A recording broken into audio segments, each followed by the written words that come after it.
Kejaksaan Negeri Tabalong melakukan konferensi pers pembebasan seorang tersangka kasus penipuan berinisial MYE umur 20 tahun pada 2 Oktober 2020. Pembebasan tersangka berdasarkan surat ketetapan penghentian penuntutan Kepala Kejari Tabalong setelah melalui proses keadilan restoratif yang baru pertama kali dilakukan oleh Kejari Tabalong. Tersangka penipuan berinisial MYE melakukan penipuan penerimaan karyawan di salah satu perusahaan batubara di Tamiang Layang pada akhir Maret lalu dengan syarat membayar uang senilai Rp6.400.000 yang digunakan untuk biaya administrasi, cek MCU, serta mes tempat tinggal. Berminat akan hal tersebut, korban berinisial R pun mendaftar. Namun karena tidak ada panggilan kerja, akhirnya korban melapor kepada pihak kepolisian. Lalu Polres Tabalong melakukan penyidikan, kemudian dokumen hasil penyidikan perkara diserahkan kepada Kejari Tabalong tanggal 15 September lalu. Setelah dilakukan penelitian oleh tim Jaksa Penuntut Umum atau JPU,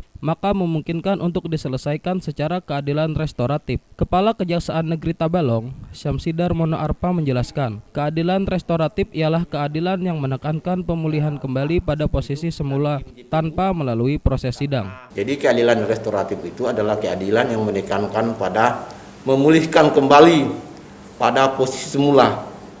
Memulihkan kembali pada posisi semula di mana diselesaikan tidak melalui proses sidang. Jadi kami langsung menghentikan karena terpenuhi semua persyaratan-persyaratan yang diatur dalam undang-undang. Pemulihan kembali pada posisi semula yang dimaksud ialah tersangka meminta maaf kepada korban dan mengembalikan uang korban senilai Rp6.400.000. Hal tersebut berdasarkan kesepakatan perdamaian antara korban dan tersangka melalui proses keadilan restoratif yang difasilitasi oleh Kejari Tabalong serta dihadiri oleh penyidik, kepala desa, tokoh agama, tokoh masyarakat, dan para keluarga yang telah ditandatangani pada 21 September 2020.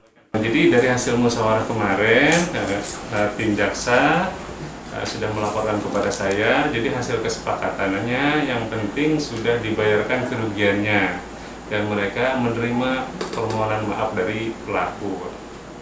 Intinya mereka legowo lah gitu dan mau melakukan kesepakatan untuk berdamai.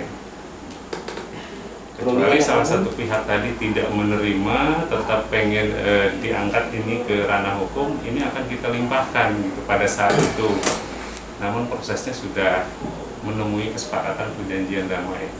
Berdasarkan Peraturan Kejaksaan Republik Indonesia Nomor 15 Tahun 2020 tentang penghentian penuntutan berdasarkan keadilan restoratif, Pasal 5 Ayat 1, Ayat 2, dan Ayat 6, persyaratan yang telah dipenuhi tersangka ialah tersangka baru pertama kali melakukan tindak pidana dan diancam pidana tidak lebih dari 5 tahun, sehingga dapat dilakukan kesepakatan damai. Alpi Sahrin, TV Tabalong, melaporkan.